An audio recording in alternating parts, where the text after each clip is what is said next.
Got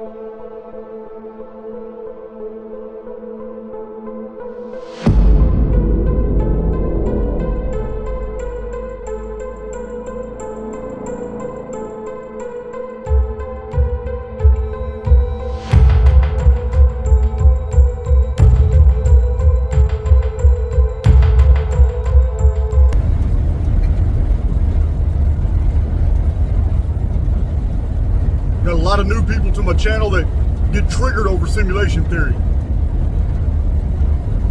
Think the evidence is tenuous. Think that because you feel heat, cold, because things are tangible in your life, that you can touch them, that disproves in any way that you're not in some type of simulated context. Simulation theory isn't something that Nick Bostrom just made up. It's not something that the leading minds and theoretical physicists are postulating about and showing direct evidence for simply because they're bored. People have staked their careers on this idea because the evidence is mounting that what we call reality isn't real at all.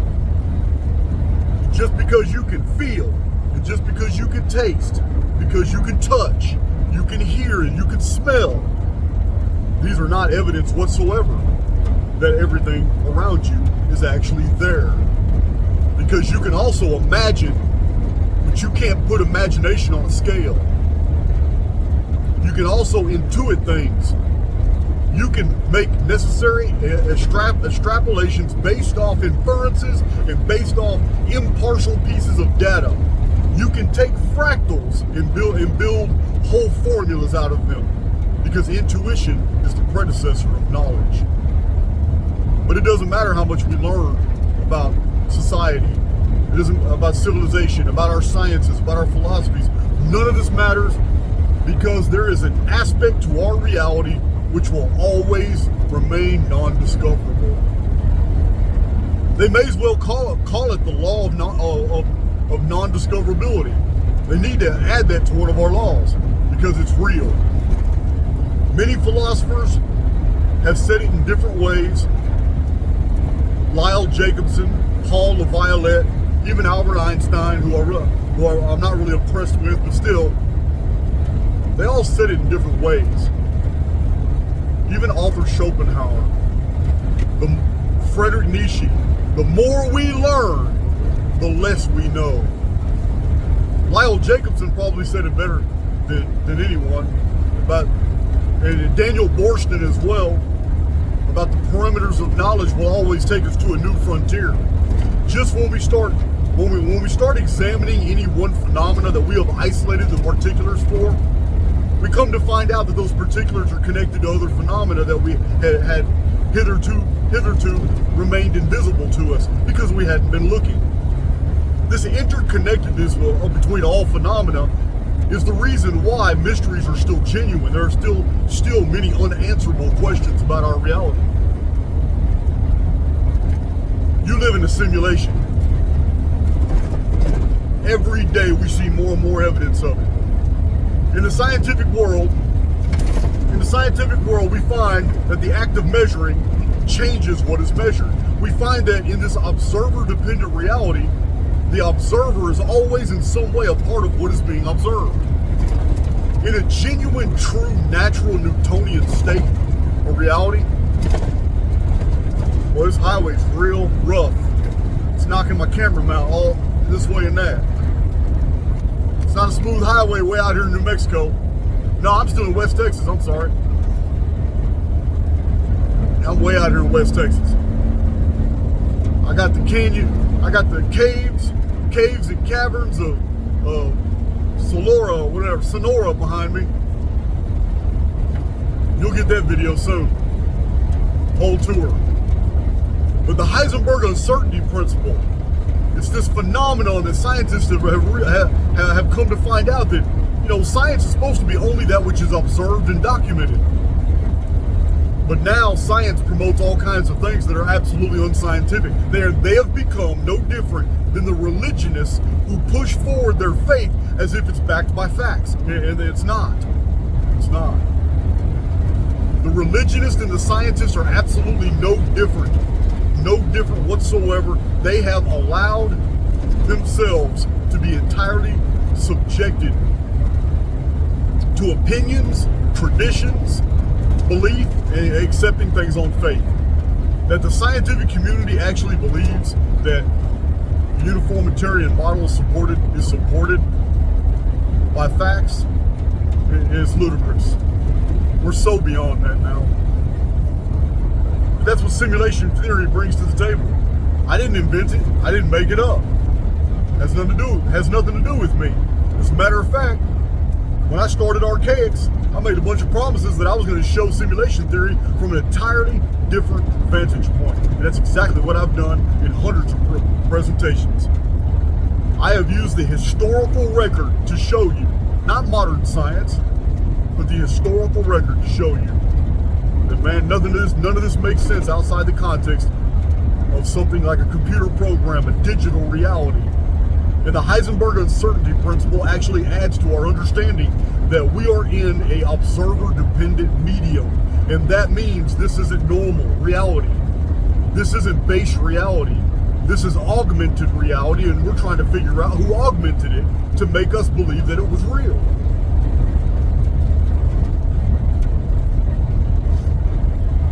Heisenberg uncertainty principle has led to many other theorems, intellectual exercises.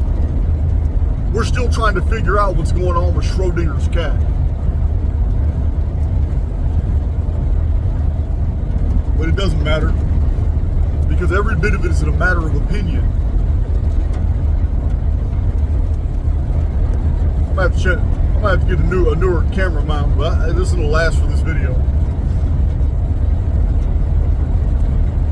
So the more we discover about reality, the more we find that it's difficult to nail down its perimeters. It doesn't matter if we're studying the macrocosm. It doesn't matter if we're postulating about signal ratios and what they actually mean, and then our computers build us these digital renderings of a galaxy far away that we really can't even see with the naked eye or through a telescope. We get these from radio signals. And the computers build us these models of quasars and pulsars. We see this dark nebulae. All these things that we theorize about, and these anomalies that are in the sky, like nodal apertures, that leading portals into other constructs, other mathematical realities. But we don't understand what we're looking at because we can't see anything reflected, and it violates all the terms of the reality that we've come to accept as true. And because something isn't being reflected back to us as phenomena that we can measure, something quantifiable, we automatically call it a black hole. So we know nothing about the sky, but it doesn't matter if it's the macrocosm or the microcosm, because when we analyze even the minutia of the microcosm, we find out that it is just as vast as the macrocosm. And we realize we're no longer operating on natural principles. It's almost as if we're stuck in a mathematical Mandelbrot set. And our scientists have to come up with theories. They have to come up with mathematical models that try to make sense of the unreality of our existence. It's too structured, it's too organized, and the more we seek all these discontinuities in nature, trying to find evidence of chaos, it's the more we find randomized order. We're just now coming to terms that this chaos is actually calculated. This is the world we live in, and it can't be a natural world. It must be a construct. Therefore, if it's a construct, then it must be constructed of things that are measurable. If that's true, then arithmetic is how we understand our world. It's the only way we're going to understand our world, because there's many things in our reality that do not make sense from the Newtonian perspective. This causal, wanting it to be physical reality. There is no way to reconcile a natural reality world with quantum entanglement. Just the idea of quantum entanglement means that there is something more going on here than what the perceivable reality conveys to us. The fact that objects the fact that there can be communication through vast distances of time and space between objects, and that what is done or experienced with one object has an equal reciprocating effect on the other object. This is the same thing we found with twins. It's the exact same thing we found with twins. The studies on twins have showed that there is a quantum element. There is a quantum entanglement element between twins in time and space. What one feels or what one experiences is often experienced by the other. They've had different educations. They've been raised differently. They've had different experiences. They've come in contact with different phenomena, and they've exchanged information in their perceivable universe in different ways and in different means and at different velocities. And yet still, when something traumatic happens to one twin, the other one feels it or experiences it as well. This is quantum entanglement on the biological level. And the very fact that this can exist, means that there's something more to reality than what we're being told. None of this violates a simulated context, a simulated environment. It's not a violation at all. This is a very ordered reality. It's an ordered universe, and chaos is merely order unrecognized. This is the subject of my channel. I've been through many of these things with you guys over and over and over. When it comes to simulation theory, we have to understand that the anomalies and the enigmas of the ancient world and modern science that do not make sense to us today all have a place in simulation theory, and they do fit. They do fit the paradigm. The problem is programming. People are programmed to really believe in the religious models that they've been raised to believe in. And you guys know I was a Southern Baptist for 40 years of my life. 40 years, I'm 51 now, but for 40 years of my life, I was a Southern Baptist, washed in the blood of the Lamb, twice baptized. I carried my sword with great pride. I know that Bible in and out, and I demonstrate it all the time on Archaix. All my published books were written from the perspective of a Christian, except my latest ones, but all my early Christian books were all written from the Southern Baptist perspective. So I know what it is to divorce yourself from programming, from things that you have believed to be true. And it's a total system shock. Remember, guys, I told you, for about 7 months of my life, I went to a very dark place. Once, all my research and all the information and data sets, logic trains, everything that I had compiled over the years, and I had assessed, and I went through my material, and I had to come to terms with the fact that I've been lying to myself I've been practicing exclusions, cherry picking, and finally I had to reconcile the fact that my education, my upbringing, my religiosity did not comport with the world that I now accepted to be true. And for 7 months, I went to a very dark place. But I came out of that. And when I came out of that with a great freedom. I realized everything had been going toward a purpose. And that everything was eternal. I had been seeking God, the oversoul, from things external to me. I have been using external stimuli as direct evidence of what was spiritually happening within me. I was taking the word of men and the writings of men at face value and assuming that they were telling me the truth because it felt real, and I was allowing my emotional state to guide my mental workings. And just because something felt good to me, it felt spiritually true, I assumed automatically that the people talking to me were telling me the truth.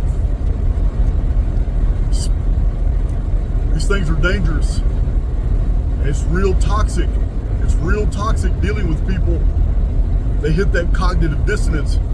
They don't understand that true spirituality is understanding that everything in the construct is an expression of spirit, and that we are connected to source, the oversoul, and that being in a simulated environment It doesn't take away from the aspect of God the Creator and his sons and daughters here in the construct, immortals, here to learn, grow, experience, to grow and mature in intuition, empathy, and imagination. 3 immortal traits that must be honed before you can move on to the next level. A true loving God would not create a great white shark. A true loving God would not create a predator versus prey ecosphere. Something else built this. You're told in the Bible who it is. Prince of the principalities of the air. The God of this world. Not the God of the universe. You weren't told the God of the cosmos. You weren't told the God of the creation. You were told it was the God of this world. Demiurge. Yaldabaoth. That demon that jumped out of a burning bush. His priests are called the synagogue of Satan. You know who they are.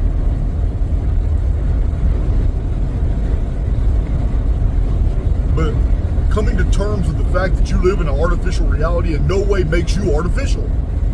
It makes your avatar a part of the construct. It makes your experiences to be beneficial to you in nature spiritually.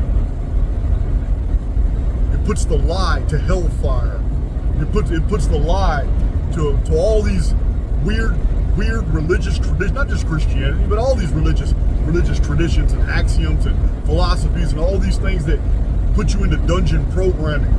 Fill those temples with priceless works of art, gold and silver. Work your ass off for a man. Let the government take a significant amount of your money through taxes and let you willingly give it up to the church because you fear the hellfire. You fear condemnation from the church. You don't want to be singled out by the deacons or anything. This is what Southern Baptists do. They shame you. Preaching prosperity while telling you to deny it. Yeah. Teaching freedom and liberation and teaching the love of God while also telling you that this loving God will put you in eternal hellfire where you will burn alive for eternity if you refuse him. Teaching you love by telling you also to fear God. It's crazy. I'm telling you guys, the oversoul is so cool. And the only people that really get it are those awakened souls that know this. And they know God. There's a song in the 80s came out, or in the 90s. What if God was one of us? You listen to the lyrics of that song, that girl's going through all the sexual stuff. She's going through all the homeless stuff. She's going through all the boredom. Nothing in life excites her.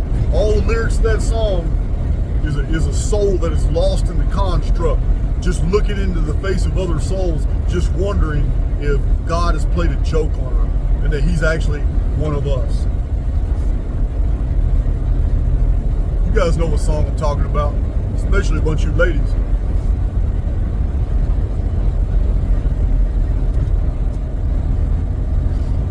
So,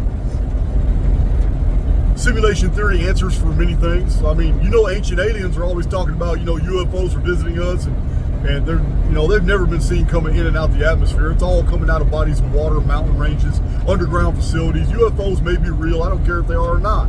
But what I do know is that space is quiet and silent.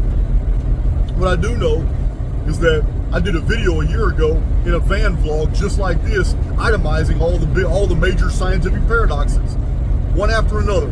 All the scientific paradoxes and what they mean and how they're all evidence of simulation theory. The Fermi paradox is absolute direct evidence of simulation theory, because if the world is a young world orbiting a young star,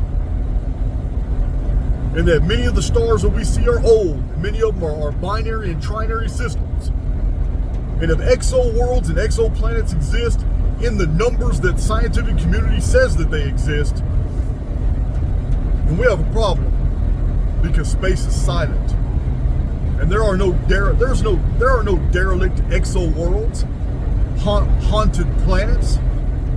There are no strip-mined asteroids and worlds. None of that stuff's out there. We don't have any relics on our world of capital ships, drop ships, military ships, support troop frigates, and drop carriers. Listen, alien technology would have crash landed here 10,000 years ago. The size of those ships would still be seen. The holes would have been mistaken. There'd be trees growing on them. Our satellites and drones, subsurface interface radar, mineralogy readings, everything, satellites, everything would have detected its presence by now. Something would have come here. The mathematical improbability that something wouldn't have come and crash landed is just impossible compared to all the worlds and suns out there that have supported life, life in the galaxy and in the universe. Our scientific books tell us that there's hundreds of billions of worlds out there, and at least hundreds of millions of them are occupied, and that many of those, hundreds of thousands of them, have advanced alien civilizations that are far more advanced than we do. But these models are all built upon uniformitarian principles. It's all bullshit. The Fermi paradox is truly a paradox because there isn't anything in the sky, because it's the inside of a multi-tiered hologram that is inside a Dyson shell. You're in a closed environment like an egg that is projecting holographically a simulated world. And you're in it. You're in it. The Fermi paradox isn't a paradox, it's just the truth. There's nothing out there. It's all signal ratios on a multi-tiered hologram called the sky.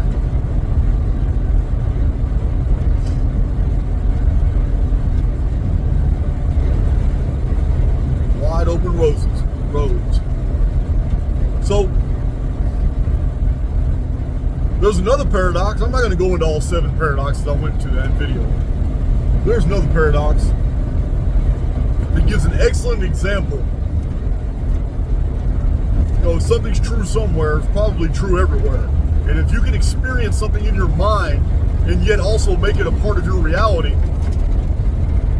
what about the dichotomy paradox? It's a bumpy road, guys. Bear with me. Texas has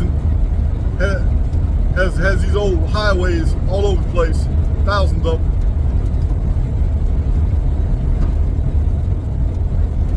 Some of them 20, 30, 40, 50, 60 years old. So, it's an intellectual exercise, the dichotomy paradox. In any destination that I need to get to, first, I need to get halfway there. I just need to get halfway there. But once I get halfway there, I'm still only halfway to my true destination, right?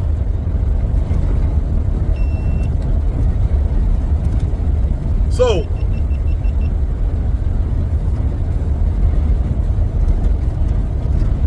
it remains to be seen.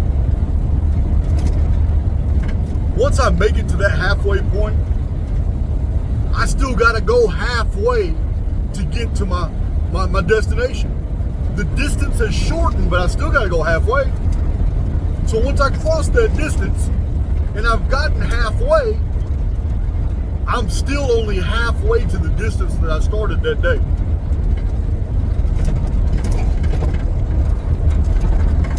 So in theory, I'm going to make it there eventually. But every day I'm only going to go halfway the distance I need to go in order to get there. And the next day, I know the distance I got to go to get to where I'm going. My destination has never changed. I go half that distance, and once I'm there, I take a rest and I look, and I know on the next day, I still got more time to travel. Once I get to that halfway mark, I still got half more distance to go to get where I'm going. It's a loop in perpetuity. This is a feedback loop. I'm never going to get there. I'm never going to reach my destination. There is at no point ad infinitum that I'm going to be able to quantifiably say that I have crossed the halfway point and I am any closer to my destination. This is the dichotomy paradox. because every single time I move, I'm only going half the distance required to get there. Which means I can actually splice space and time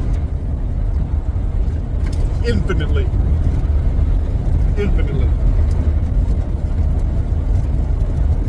Oh, it's getting bumpy in here. Let's see.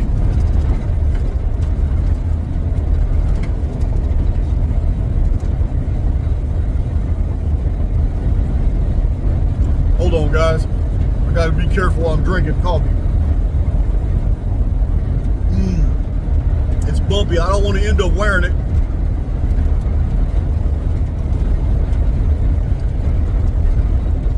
Get my lid back on.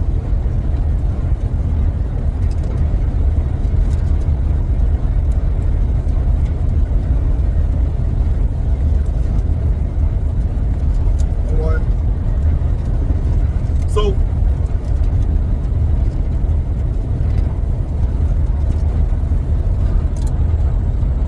road's so bumpy it's messing with the camera. Dichotomy paradox. It's a good one. It's like a Mandelbrot said, it's evidence of simulated reality, not a real reality.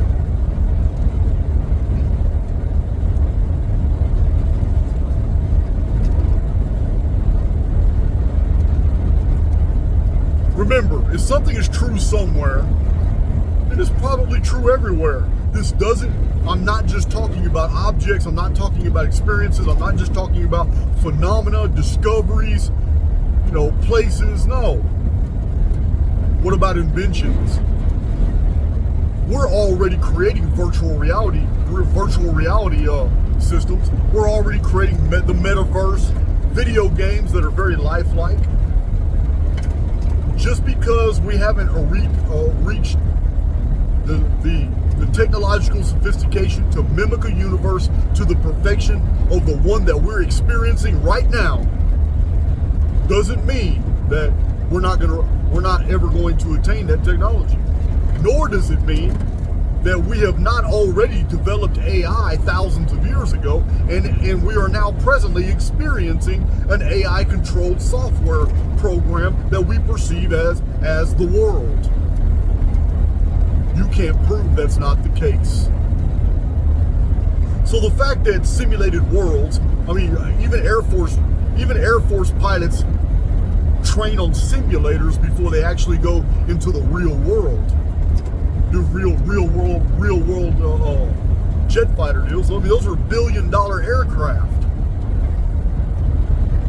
Simulation theory isn't so far-fetched when you realize that the state of our technology is very close to being there now. There's all kinds of evidence for simulation theory.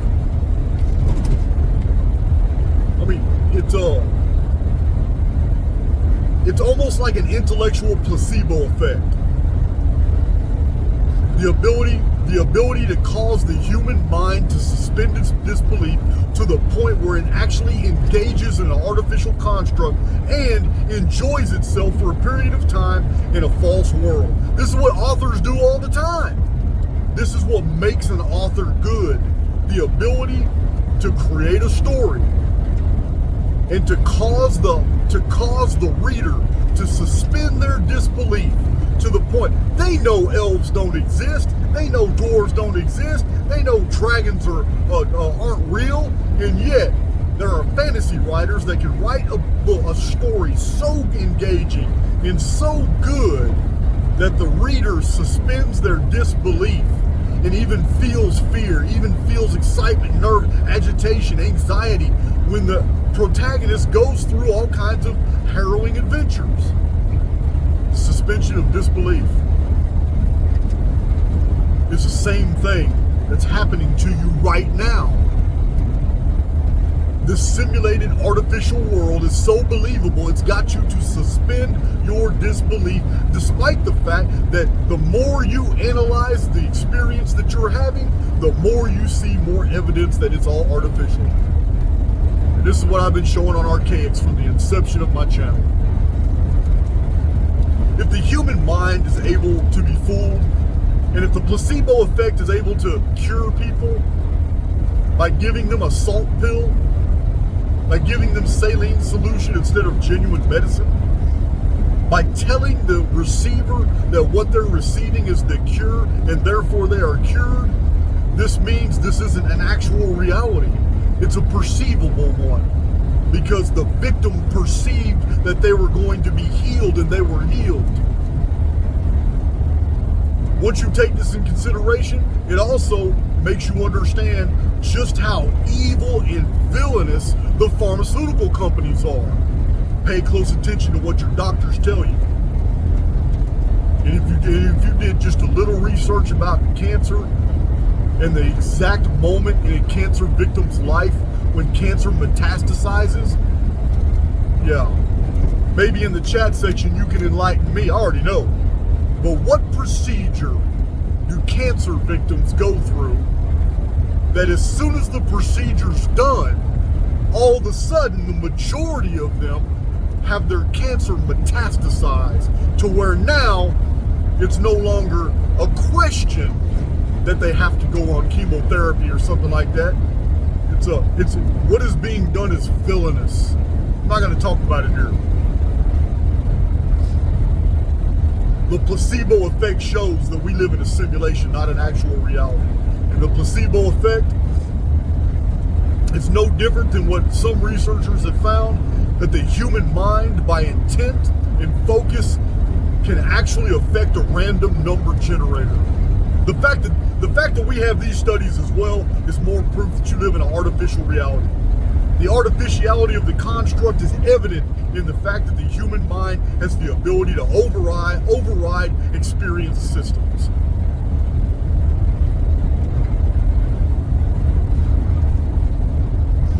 All kinds of random things, like even the homeless. I was homeless for a while, you know it. I've told you guys about it. Started my channel, broke off my ass. You guys know the oversoul takes care of its own, but in a natural world where natural selection and evolution and uniform material models were true, how in the hell did the cow survive? If it was the 35th century before we started actually, engaging in agriculture, how in the hell did the lazy, defenseless cow survive all the way from 500,000 years ago in a world full of megafauna predators? How did that happen? A cow must be an apex predator. How'd that happen? So, cow, sheep, all of them. It's just crazy. All these concepts that we accept to be true, we don't even think them through and process them. It's crazy. But I will say this.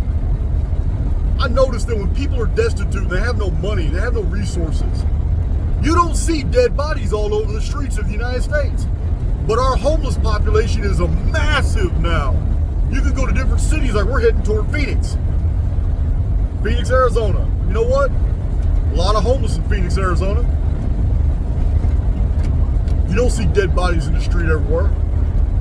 Houston's got homeless. A whole bunch of major cities got homeless. The oversoul finds ways to provide even the penniless. Homeless people they're always finding food to eat. People are always giving them stuff. You think it's random that a stranger just walked up to you and gave you a $20 bill? You think it's just random that it's people that are walking the streets that are always finding money everywhere? Hell no, it ain't random. I remember finding money and thinking, wow, that's awesome, man. Finding 220s. Needed it real bad too, it's just there. You think that shit's random? Hell no. Reality is absolutely full of Easter eggs. Easter eggs are always out there. Call them NPC phenomena, whatever. But every single one of us experience these on a daily basis, and we don't even recognize what's being done. You see Easter eggs on license plates. You see them on street signs. You see Easter eggs on the side of the road. You hear Easter eggs in random bits of conversation that you overhear other people talking about. Somebody talking to you that you've been talking to for days might say something. It's an Easter egg. You have no idea when the oversoul is editing in information for you to pay attention to. And the person that you're involved with, or the people that are around you, have absolutely no idea of what you're experiencing or seeing. Easter eggs are everywhere, and they're absolutely particular to the individual who is experiencing them.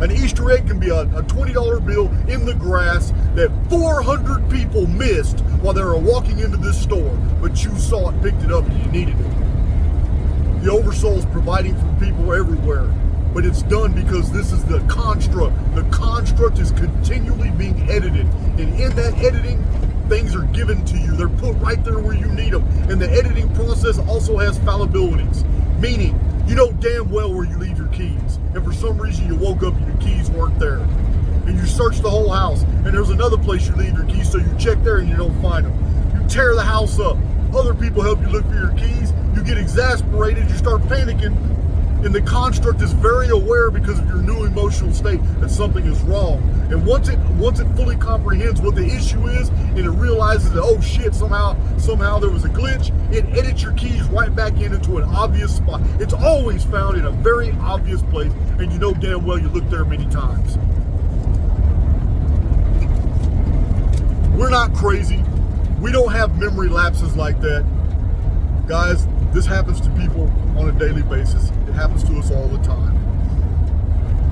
Easter eggs are a part of our reality. They're so common that we do not even recognize them. We call them coincidence. We call them synchronicity.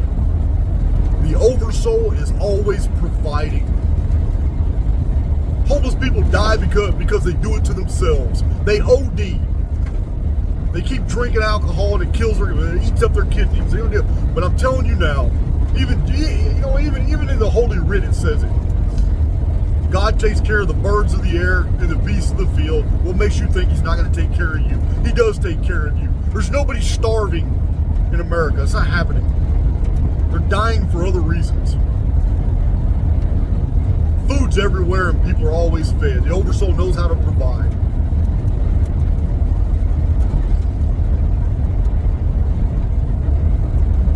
But that's not even proof. It's not proof of simulation. It's proof that we're being looked out for. But it's the fact that it's a construct, a mathematical reality. It's easy to edit in these things as we need them. It's very easy to edit these things in. Other things are edited in as well. Remember, I've told you guys many times, thoughts are in the field. Thoughts are in the field. This is how different authors in different continents come up with the same concepts and publish the same type of stories over and over. There have been many examples of this, and it's always attributed to, oh, well, they were all influenced by a common source. There must have been something that they all watched that triggered this, and these stories and these novels will be so similar. But it's not just that, it's also inventions. It's also inventions, guys. The same things are invented at the exact same time in different areas by different people, different parts of the world. Why? Because it's in the field. And people they resonate. They receive these impressions, and they think these thoughts are originally theirs, and they are not.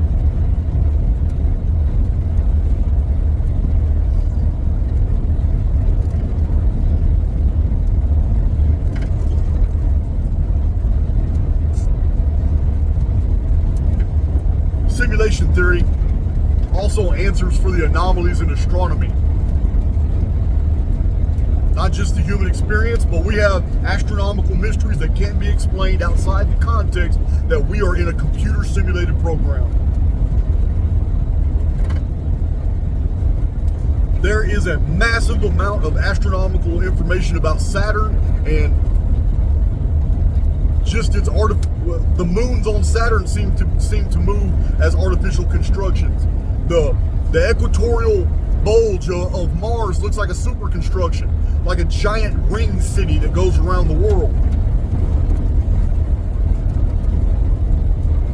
The hexagonal poles of Saturn are also extremely mysterious.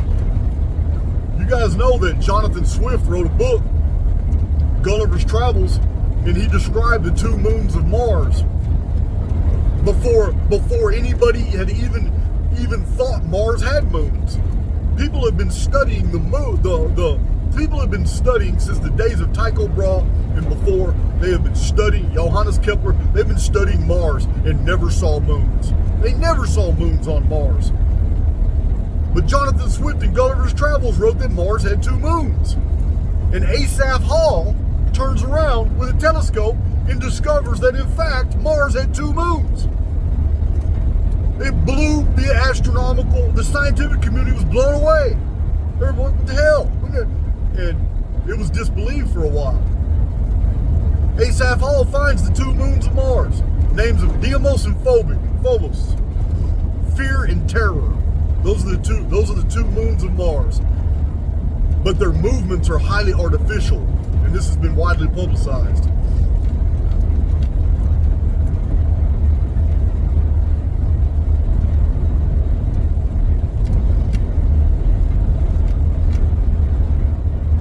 So, the Titius-Bode law.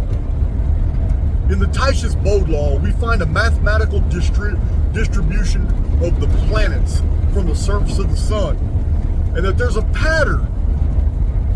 This pattern was called the Titius-Bode law. It's very interesting. And this pattern shows that Mercury from the surface of the sun, I believe it's the distance of Mercury from the surface of the sun times pi divided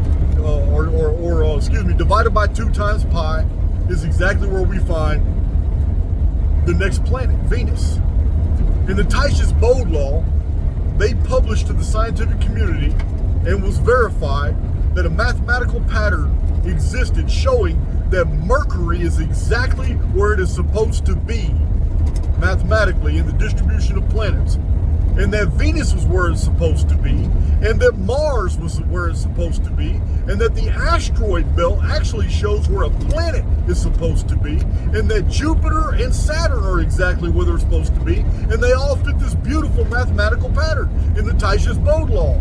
But what the real problem is that there's one planet that doesn't fit the model. This planet completely is alien to the Titius-Bode mathematical structuring. And that planet is Earth. Our world is tucked between the mathematical positions of Venus and Mars. And in Titius-Bode law, Earth does not belong in the pattern. And I find that really unusual. So we're gonna discuss these planets. So you guys know I've done in Archaix, I've done a massive amount of data dumps and research in my published books and on my channel on ancient calendrical systems, and showed how a lot of them are attached to what we perceive to be planetary bodies. But that's just perceived. We don't know if they're real planets or genuine planets or not. We just don't know. But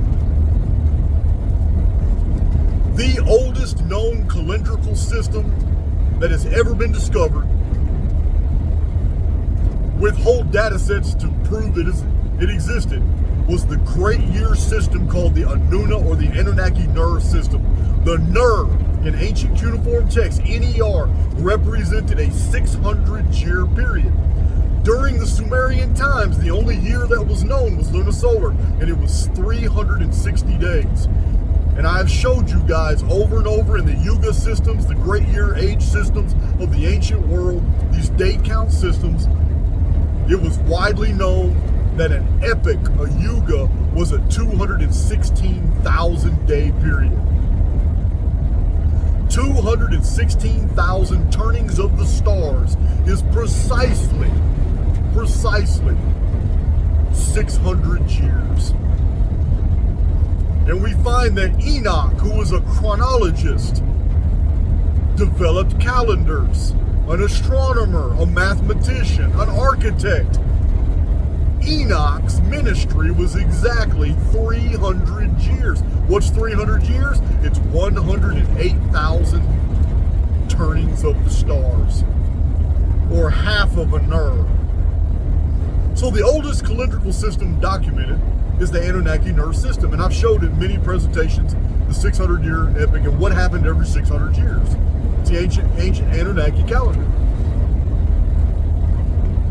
And it was precisely measured on the old Earth system of days. 360 days was a year, which represented the 360 degrees of the celestial sphere. So, this 216,000 day period has a direct correlate with an ancient calendrical system. But not only that, it directly correlates with what the ancients knew about the wanderers, the thrones, what we call planets today. So the planet Mercury, it has a periodicity of 88.9 days. That's a year on Mercury, but it's Earth days. It's the Shar system. It's the day count system as pertaining to a sky watcher standing on the surface of our world. So an ancient sky watcher on our world pretty much knew that a Mercury year was 90 days of Earth days.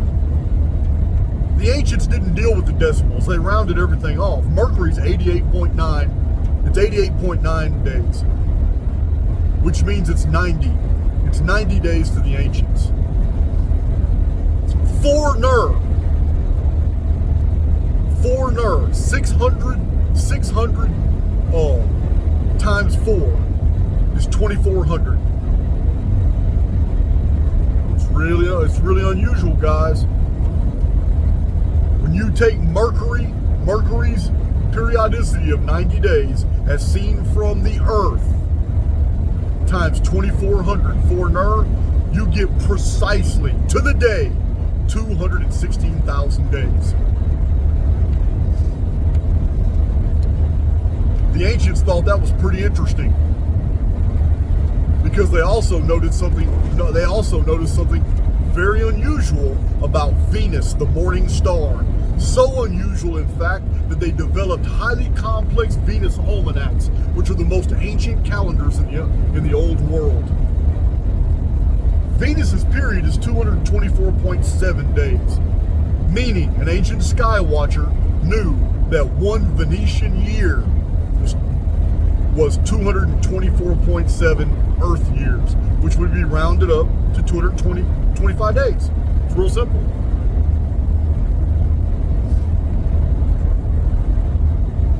Another golden proportion number also on the Sumerian sexagesimal system, based off 60s, 6s, and 9s, is the number 960. It's found in ancient calendrical systems everywhere. The number 960. When you take the number 960, which is a whole number, times the Venetian year of 225 Earth days, you get precisely to the day 216,000 days. That is beyond coincidence. You don't get 216,000 in 1 day. You don't get 216,000 in 3 days. You don't get 215,999 days. You get 216,000 days precisely. This is beyond coincidence, and there's nothing in nature that can maintain that type of periodicity that could have been measurable and known to the ancients. There's no way. It's not natural. Just like all the ancient calendrical systems, the Mayan long count, the Olmeca system, the Temple of the Cross system, the Vedic system, the Sumerian Shar system, every one of these are highly complex calendrical systems based off the diurnal mathematics, meaning that these are not natural systems that measure things in nature. These systems were created by a computer program, and they maintain their absolute perfection over thousands of years.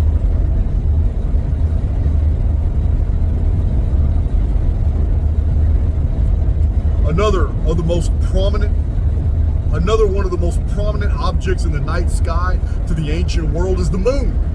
It's the moon. on the lunisolar moon count systems, it's real simple. The ancient 360-day lunisolar year was measured by 12 moons of 30 days each. This system is written about by many ancient authors. 12 moons of 30 days each. This is what Eudoxus of Cnidus said as well. That was his evidence that Atlantis was 13th century BC, not 9,500 BC. When you take a month, which is a moon period of 30 days, and you multiply it by the great precessional number of 7,200, not 7,201, not 7,199. When you take a 30-day moon period and multiply it by 7,200 evenly, you get precisely 216,000 days. I just told you that there is a mathematical correlate between the Anunnaki NER system of 600-day periods,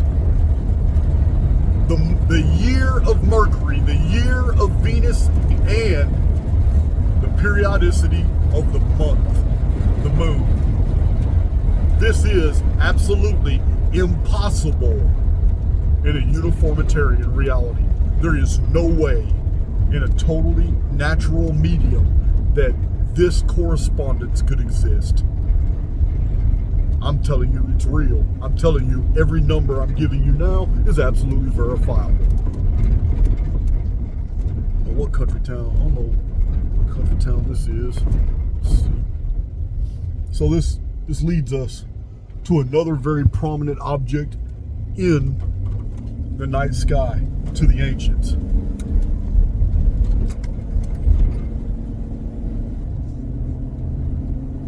That would be Mars.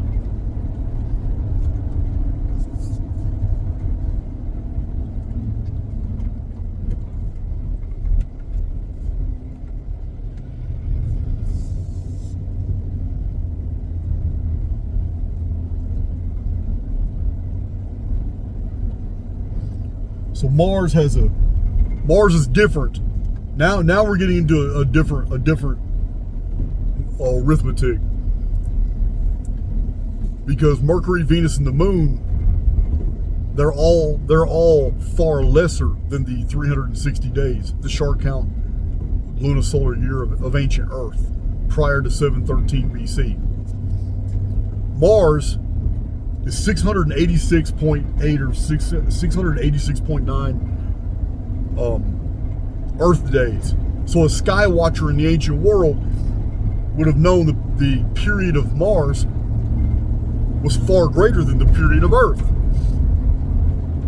moving much slower across the sky. So this is 687 Earth days for Mars for a Martian year, from the perspective of a sky watcher. This is really unusual now. For you to understand how all of this is interrelated like a vast computer program, let's backstep to the moon real quick. Remember, in the old lunar zodiac model, 12 moons make up the passage through the zodiac, the old lunar zodiacs. But subdividing the 360 degrees of the celestial sphere, assuming arguendo that it's each house is 2,160 years, like the occultists say, which it's not, but it is the model. This is highly unusual because the moon itself has a radius of 2,159 point something miles. That's almost a scientific bullseye for 2160 miles.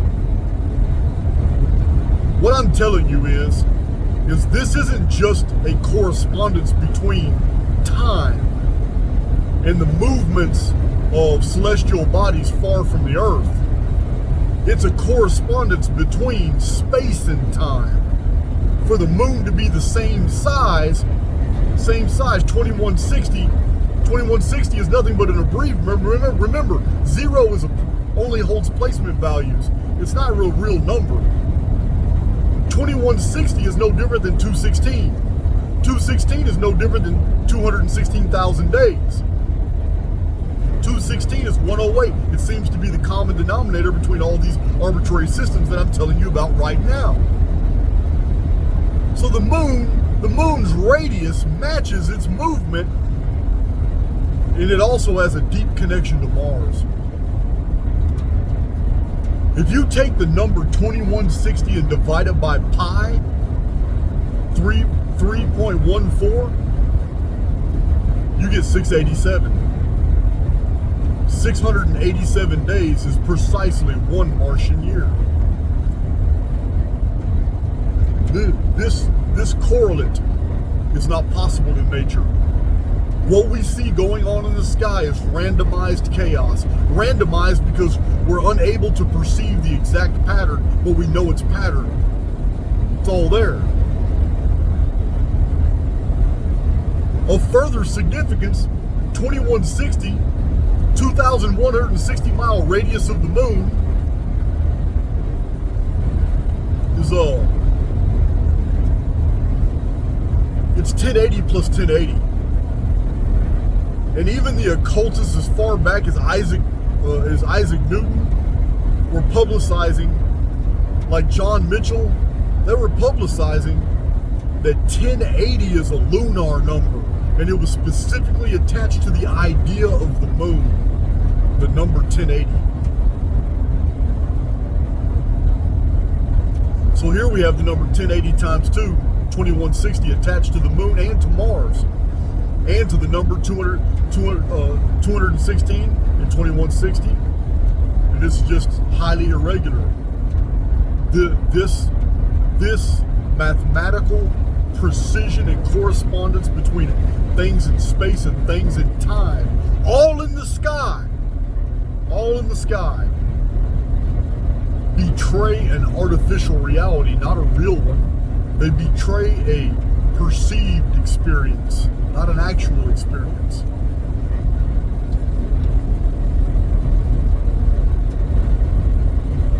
And the further out an object is, like Jupiter, the greater its periodicity. Now we're talking 4,332 days, Earth days. That's way beyond a 360-day Earth year in the old world. But it's almost a scientific bullseye. Let me explain. If you take 4,332.5859, whatever Jupiter's periodicity is, and you were to divide that by the ancient Jubilee of 50, you get 216,000 plus or minus 12 days. So it's not exactly 216,000, but it's dead close. It's dead close. The actual movement of Jupiter is going to be 12 days more than 216,000 days. And maybe it would have been precisely 216,000 days had not the year changed from 360 to 365.24. I don't know, I'm just speculating. But still, if I was a uniformitarian, in the context of 4,332.5 something days, a 12 days is a bullseye. So I'm gonna let you be the judge of that. But when we come to Saturn, Chronos, the mystery world. Chronos, Father Time. The ringed world. The world that has a corona. When we come to Saturn, the ancients rounded up its periodicity to 10,800 days. But its actual scientific periodicity measured is 10,759 days. but the ancients rounded it up. 10,800. 10,800 was also the number of bricks in the altar of Agni. 10,800 was also what the number of fixed stars of Hipparchus. 10,800 was the number of seats in Valhalla. It's crazy.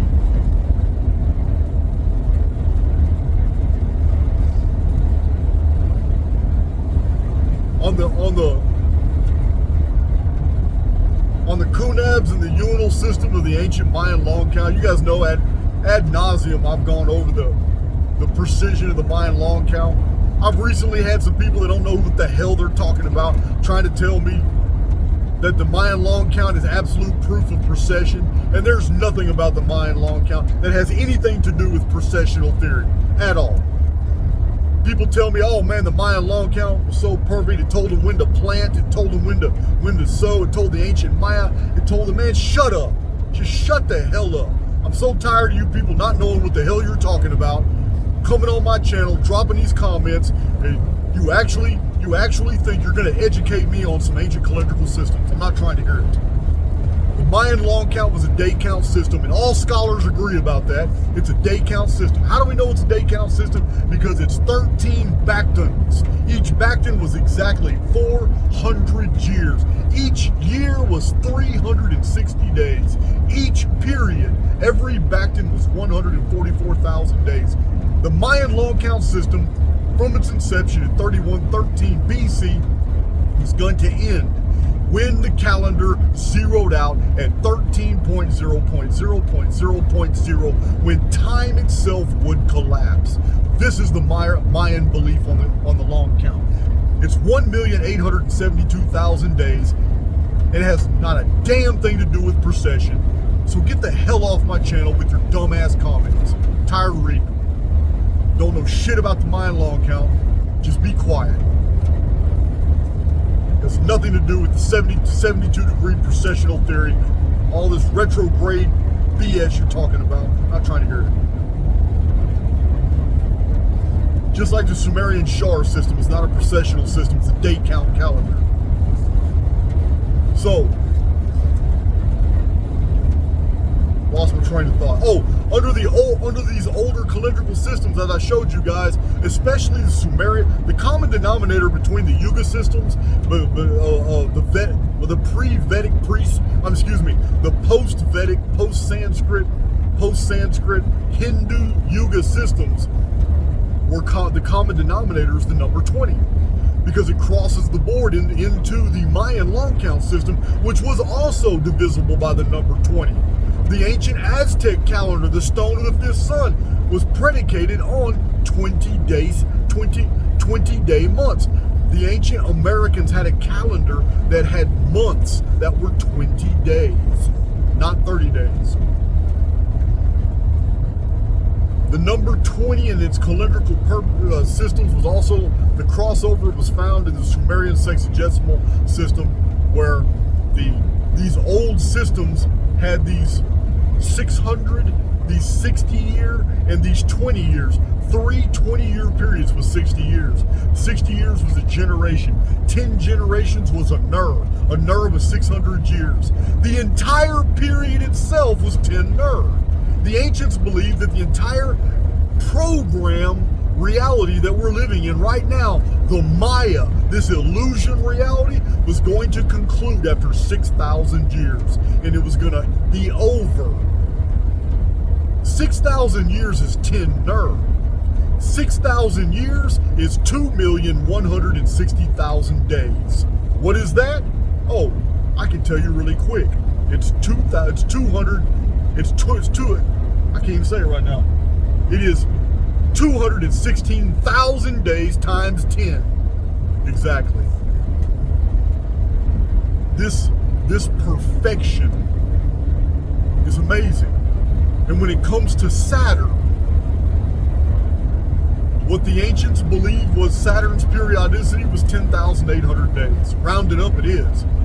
but 10,800 times the base denominator of calendrical denominator of 20 is precisely 216,000 days. This is why the great year system was so important in ancient times. This is why the astronomer Cassini,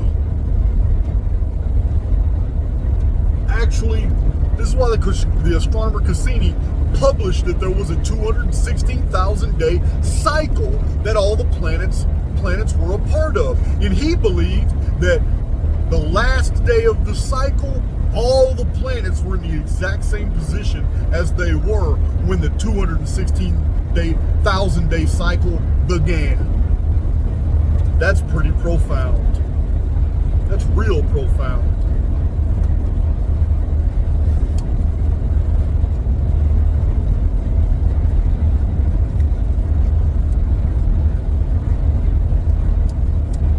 Oh, I did need some more coffee. Hold on, guys, while I open up this coffee.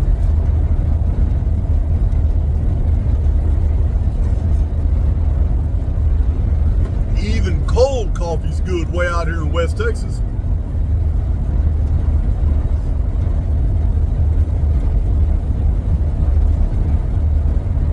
Man, the road goes on forever and the party never ends. I might play that song later.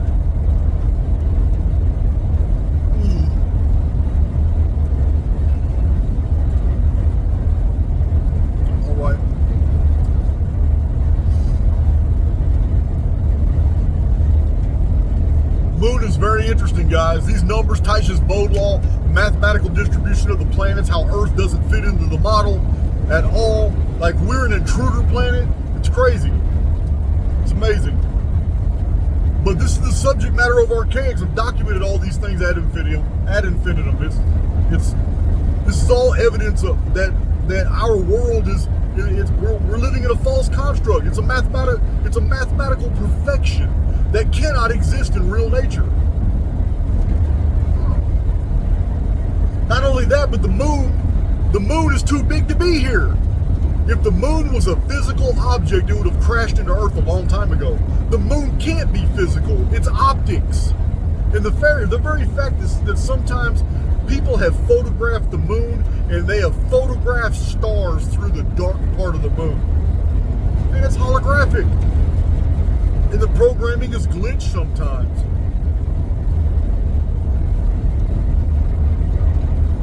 The moon, it's like the construct gives us just enough evidence.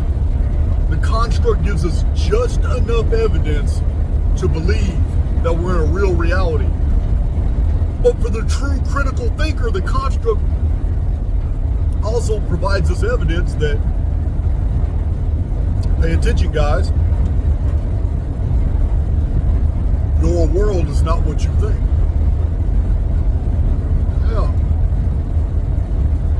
I mean, what natural object just hangs in the sky so that you see the same face from every position? How's that happening?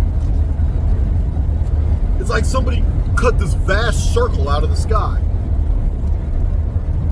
put it in the sky, and it moves, and it changes phases, but it's not really round because you see the exact same face from all different positions. It's crazy. How's that happening?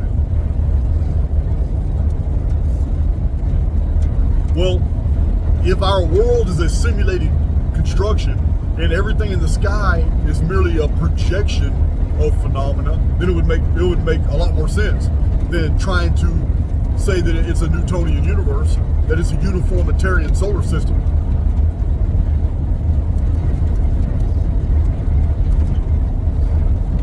The moon affects the tides. Well, we get that, but how do you know it's not programming? Everything else is programming. Can't see the wind, but we know it's there. It's programming. I mean, there's all kinds of unusual things about our reality.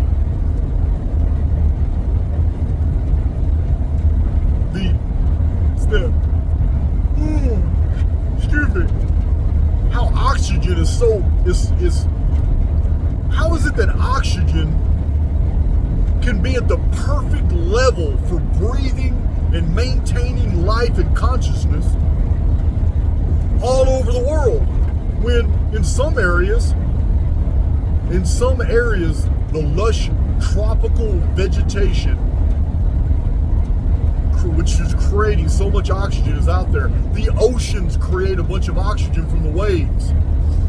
All kind oxygen's created from so many different sources. And yet one place oxygen is not created is in the middle of deserts. And a lot of deserts are just known for not having any wind. Go out there and die. How is it that people don't asphyxiate in the middle of a desert? How the hell do you not breathe up all the oxygen? It takes a lot of oxygen to keep a human alive. How is there plenty of oxygen in the desert to breathe? I don't get it. It's too perfect. It's just too perfect.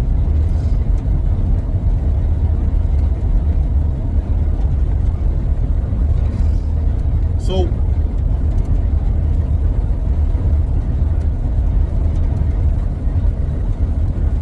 it's not just the oxygen, guys. I mean, our world is structured so perfect that even the temperature differentials in the small strip of elevation that we inhabit, because you guys know, highest mountain 5.5 miles, deepest part of the Marianas Trench 6 miles, whatever.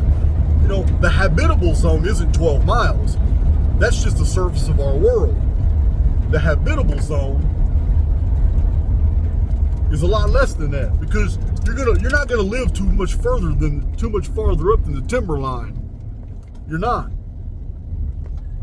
And you're not gonna live under the ocean. So the actual habitable zone is a very thin strip of real estate. Meaning, and I say this in many prior presentations and many videos, what we really have going on is we're living on a thin strip, and there is a phenomenal amount of real estate below our feet. You could build cities diagonal and vertical that would be way bigger than those on the surface, because we have to build out. We can only build in 2 dimensions. You're fooling yourself if you think that high-rise buildings actually means we're building in 3 dimensions. We're not. We're building in 2 dimensions on the surface, because places in the underworld, a city can be several miles high in the underworld. And it would be easy to do. It would be very easy to do.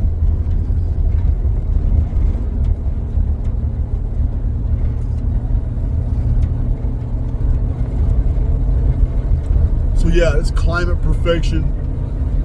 This flat plane. I mean, if you're going to build a simulated world, you're going to do the same thing computer programmers do.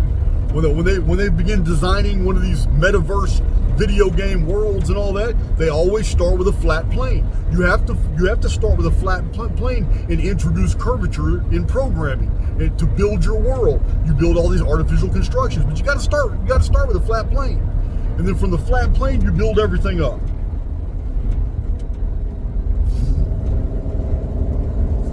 Build everything up and out. That's what you do.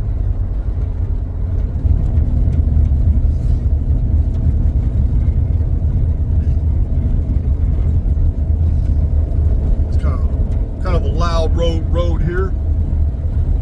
It's kind of a loud road here. I think y'all can still hear me. Audio's still good.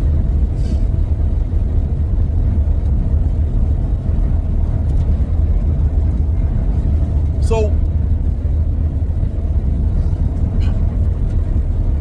another very powerful evidence of simulation theory is here in Archaix. I documented all the edits and the resets that I've been able to find.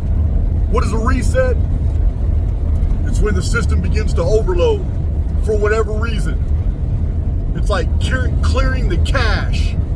The whole system clears the cache. And when it clears the cache, what happens? The Medusa effect. I still have not had anyone watch my Nemesis Medusa effect video and come up with a theory that shows anything better than I came up with, and that we're in a closed system, an artificial environment, And the fact that I was able to show photos of all these hundreds of impossible fossils. Animals in the middle of fighting each other. Animals in the middle of eating each other, swallowing each other. Animals giving birth to other animals. Animals that were flash frozen in their own natural habitats. How is it possible? My Medusa Effect Nemesis X video, it's harrowing, guys. But in a simulated world, it makes sense. Somebody stopped the clock and everything was frozen in time. And that's the reason we have frozen jellyfish, because they're invertebrates. You can't petrify a vertebrate, an invertebrate. That's how we got butterfly wings, moth wings, the cilia on caterpillars. That's how we got the hairs on different animals. That's how we got the microfibers. That's how we got plankton rendered into perfect stone. The entire world flash froze. And when after it flash froze, it petrified. This, my friends, is a part of the Phoenix phenomenon. And I've given you the breakdown. I showed you how that the legends of Perseus, Andromeda, Joppa, the sun darkening, the Kraken, Medusa, where this story came from in the ancient world was a Phoenix phenomenon event. Medusa turning things to stone, how the giant squids were put on sacrificial victims' faces to stop the Phoenix phenomenon. Told you guys the whole story. This is where it comes from. It's real, but only in a simulated world could the Phoenix phenomenon even be a thing. In a real Newtonian universe, it cannot be possible. It just can't. Phoenix phenomenon is harrowing. But it's not just that. The holospheric editing. This is why I know we live in a simulated world. I don't know what town this is. I'm looking to see. Alright. So, yeah, it's just, I've given many examples on my channel. King Mithridates IV, the Poison King. He took on Rome. He did the most severest blow against Rome anybody's ever done. He did it without an army. He set up a day, a year in the future, or 2 years in the future. He set up a day where all these people networked together across all these Roman provinces along the Mediterranean to the Black Sea coast. Then they set up a day where everybody was going to rise up and just start killing all the Romans in their cities and villages, provinces, along the wharfs, no matter where they were at. And everybody got on board because the Romans were enslaving a lot of people in the provinces. And on a certain particular day, everybody woke up and just started killing the Romans. The Senate in Rome was in shock. They found out what happened, and they found out it was the king of Pontus, the Poison King, King Mithridates IV, who had wired all this up. But he didn't just stand down. They sent legions after King Mithridates, and they just couldn't do nothing with the man. So King Tigranes of Armenia, I think it was King Tigranes IV as well, but King Tigranes II or the fourth, he joined Mithridates and against Rome. And then something happened. Rome sent more legions. They sent Sulla, ruthless. Something happened. Mithridates had gotten the armies together of Bithynia, of Pontus, of Armenia, of Tigranes, and the Black Sea kingdoms, and got a massive army together to take on the legionnaires of Rome. He was going to defeat them. He had all this backing. They were ready for a fight. They were Mithridates was even able to choose where the fight was going to take place. All this was set up. Everything was in Mithridates' favor. And the Romans knew that they were at a disadvantage. The Romans knew that the field of battle was not to their advantage. But Sulla and the legionnaires in their pride went ahead and faced off. What's crazy is that out of nowhere on a blue sky, a meteorite falls from the sky, lands in the middle of the two armies, explodes, and it scares both armies away, thinking, this ain't the time. The gods have spoken. This is no time to fight. And the only one that was beneficial to was Rome. The ravening wolf. That's what all the other kingdoms call Rome. The ravening wolf.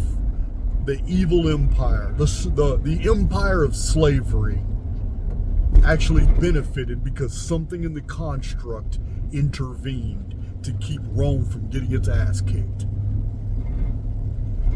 The same thing happened, or something similar happened in a Chinese story that's mentioned by Robert Greene in one of his books. But there's an old tradition in China where two armies met and a meteorite from space, from sky, out of the sky came and blew up on the field and scared both armies off. It's crazy. Freak acts of nature. I've recorded one on my channel that I read from an old book I told you guys about that happened in Pakistan when an army was crossing over the Indus, and the river had been dried for like 2 decades. No one feared water to come. It was an extinct river. But an earthquake further inland had happened a couple days before. And the water came rushing back at the exact time as an army was using the riverbed to do a secret attack on somebody. And the people being attacked didn't even know the army was coming. Same thing happened between Antiochus the Syrian and Egypt. The Syrians invaded Egypt, took a bunch of spoils and plunder, and they were basically bullying the Egyptians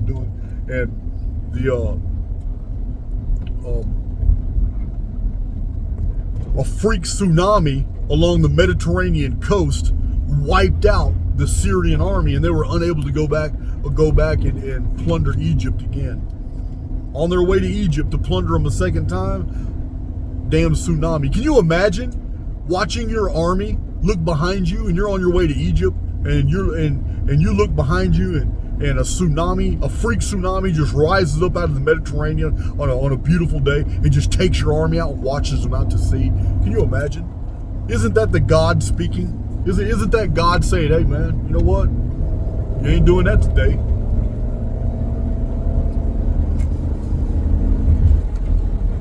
It's just crazy. But these are edits. One of my earlier videos about insect storms in the 1860s. It was widely noted in scientific and in social reports all across England, Scotland, and Ireland that the insects had disappeared. Everybody's like, where's all the butterflies? Where's the moths, the caterpillars, the flies, the horseflies? Where are the praying mantises at? Well, what happened to the beetles? All the pollywogs. We don't even have roaches in our house. Houseflies, they're all gone.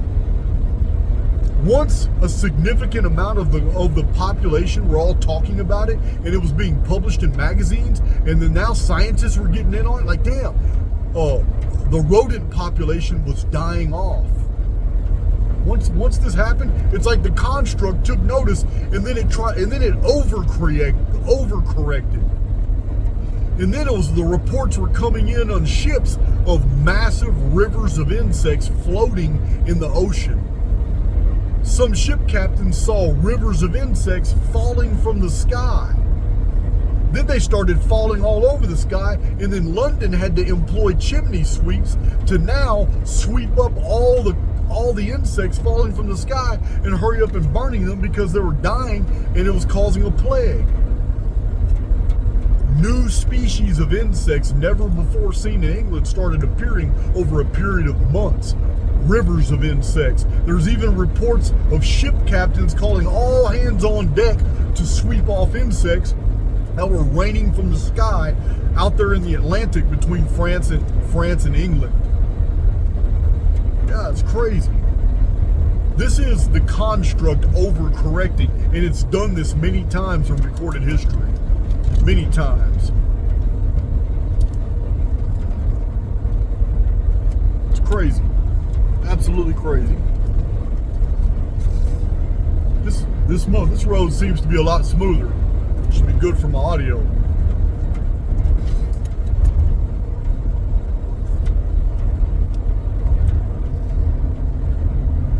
So one of the hallmarks of my channel here is the Phoenix phenomenon. I'm not going to get into it now. I got a whole playlist on the Phoenix phenomenon, 3 published books. Phoenix phenomenon is amazing, but it's not possible outside the context of a simulated environment. There's something else going on here. These massive edits, this red fallout.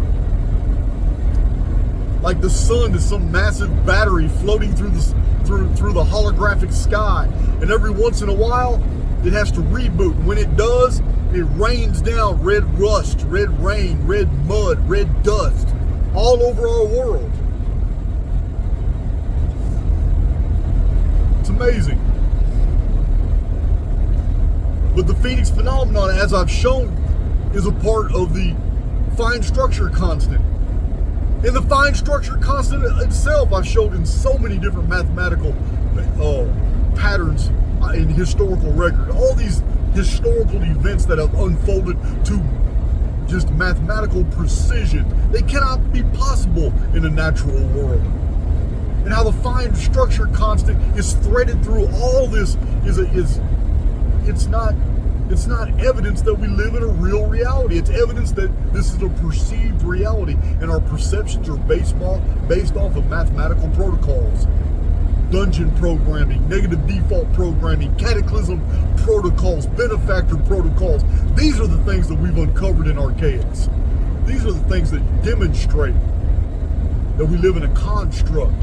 We don't live on a real planet hurling around the sun 60,000 miles an hour, 93 million miles away from the surface of the sun. That's not the world we live in. That's the world we're taught. But what we perceive doesn't match the evidence. The historical record, as I've shown, is packed with these palindromes. Palindromes of historical events.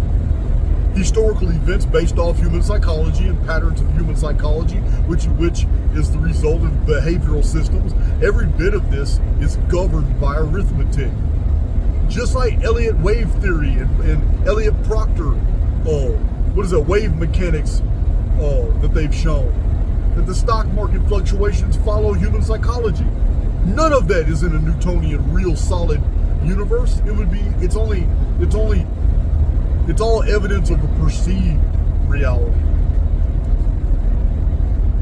But all these systems are interdependent. And it wouldn't be true. Things would be isolated. They would be random. Evidence of chaos would be everywhere. All throughout an actual real physical reality. A reality of cause and effect. Not one that is caused. Not one where the causes are codified protocols, programs that have been introduced into the field to maintain all kinds of checks and balances. Isometric projections in the historical record, cross-calendrical parallels, repetitive timelines. I've documented all of these, and none of these can be real, and yet I've showed you the documented evidence. I've showed you the bibliographic material, where you can find the information itself. I've showed you that the history books talk about these things. Showed you where calendars are really evidence of programming, not calculated timekeeping systems. All of this is evidence of a simulated world, not an actual reality. And through it all, through every bit of this,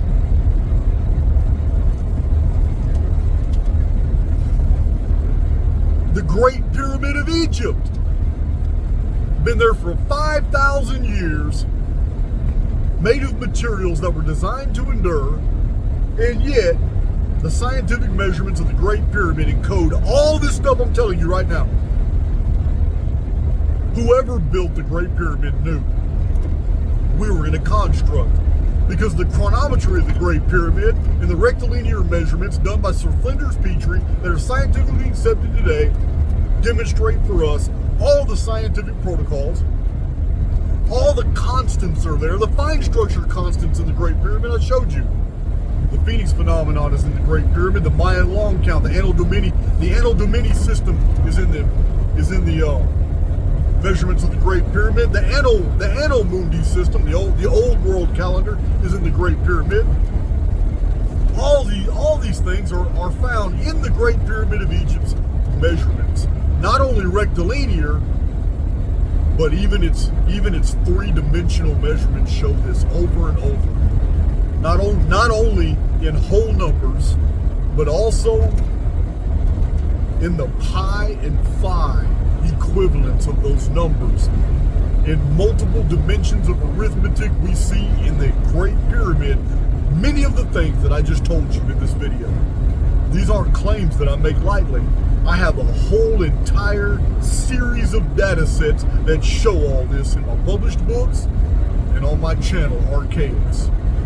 So I'm just asking you, if you're new to my channel, don't bring your dungeon programming, don't bring your religious programming, and don't bring your Facebook educated BS to my channel and try to correct me on things that I have already shown to be true and demonstrated multiple times. I'm saying as politely as I'm able to do, keep that BS out of my comment section.